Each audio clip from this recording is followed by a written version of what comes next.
Hello नमस्कार किसान साथियों, सभी किसान भाइयों को राम राम, जय बलराम, जय किसान।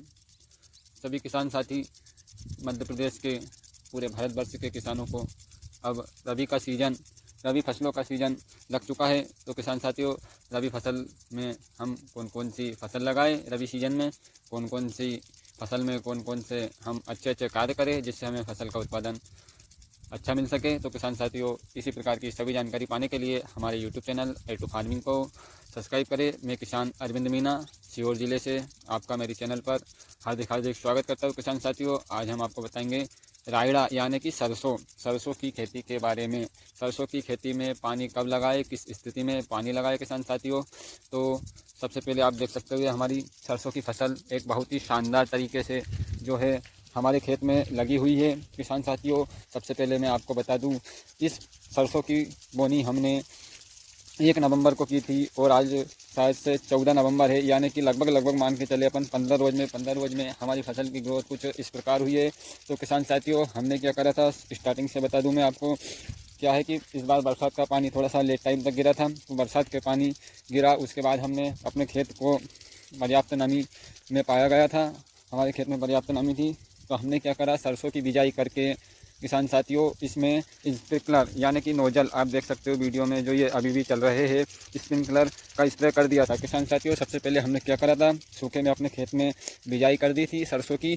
उसके बाद 2-2 पाइप पर, किसान साथी समझ सकते हो, जो है स्प्रिंकलर के 2-2 पाइप पर एक नोजल लगाकर 5-5 घंटे हमने अपने खेत में चलाए। उसके बाद हमें पर्याप्त और संपूर्ण मात्रा में अपने सरसों का जो है बीज अंकुरन या कि बीज उत्पादन बिल्कुल 90% हमें देखा गया, जो एक पर्याप्त मात्रा में। सबसे पहले मैं बता दूं किसान साथियों आपको, यह वेराइटी पायोनियर की 45S46 है सरसों की, जो हमने गोपालपुर से लाए थे, हमारे गोविंद मीणा जी की दुकान पर से, महिमा एग्रो एजेंसी से।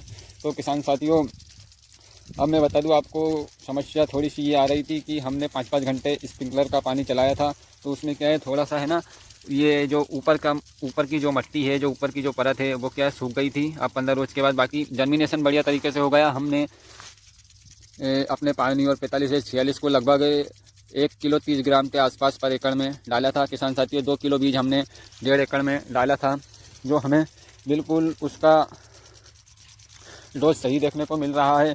ना ही तो यह ज़्यादा मात्रा में है और ना ही तो यह कम मात्रा में है। किसान साथियों, अब लगभग यह फसल हमारी 15 रोज के आसपास हो चुकी है। तो अब हमने क्या करा किसान साथियों, कहीं पर हमें अपना जो है सरसों कहीं पर हमें ऐसा दिख रहा था कि ज़मीन के अंदर ही रह गया है, यानी कि जो ऊपर की जो मिट्टी है वो सूख गई थी कहीं पर। बाकी तो बहुत सही साठ है, बिल्कुल कोई दिक्कत नहीं है कहीं पर। तो हमने उसके लिए अब 5-5 घंटे फिर दोबारा स्प्रिंकलर का स्प्रे आज से शुरू कर दिया है। तो किसान साथियों, अपने खेत में निगरानी बनाए रखें और नोजल का पानी बोनी के बाद अवश्य चलाएं अगर आप सूखे में बोनी कर रहे हो तो, क्योंकि हमारे यहाँ कुछ किसान भाई ने ऊपर की आल में यानी कि बरसात के पानी में जो नमी थी उसके बाद ही चलाकर उसको छोड़ दिया था, तो उन्हें पर्याप्त अंकुरन देखने को नहीं मिला। इससे कम मात्रा में उनके खेत में सरसों उगा। तो किसान साथियों, एक बार स्प्रिंकलर का आप स्प्रे जरूर करें अगर सूखे में बोनी कर रहे हो तो, और आवश्यकता अनुसार अपने खेत को देखें। अपने खेत में अगर और आवश्यकता लग रही है, जैसे मेरे खेत में 15 दिनों के बाद आज मैंने फिर स्प्रिंकलर चलाए हैं, तो आप भी निरीक्षण करते रहे। अभी तो किसान साथियों एक हल्का सा पानी दे रहे हैं हम, ताकि कुछ पौधे अगर ज़मीन के अंदर रुके हो तो वो बाहर निकल जाए और ये जो पौधे हैं इनको थोड़ा सा एक नमी मिल जाए।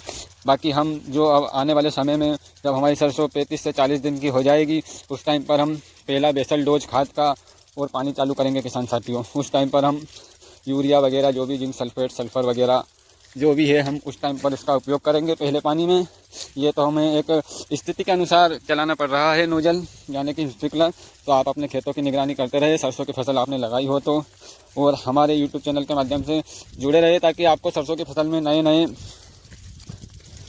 नए बिल्कुल उत्पादन की जो पद्धति है वो हम आपको बताते रहेंगे। किसान साथियों, खेत से बिल्कुल लाइव चलाते रहेंगे, आपके लिए टाइम टू टाइम वीडियो आती रहेगी। और सरसों के बारे में या अन्य फसल के बारे में आपको कोई भी जानकारी चाहिए तो कमेंट करके बताएं, हम आपके कमेंट का ज़रूर जवाब देंगे।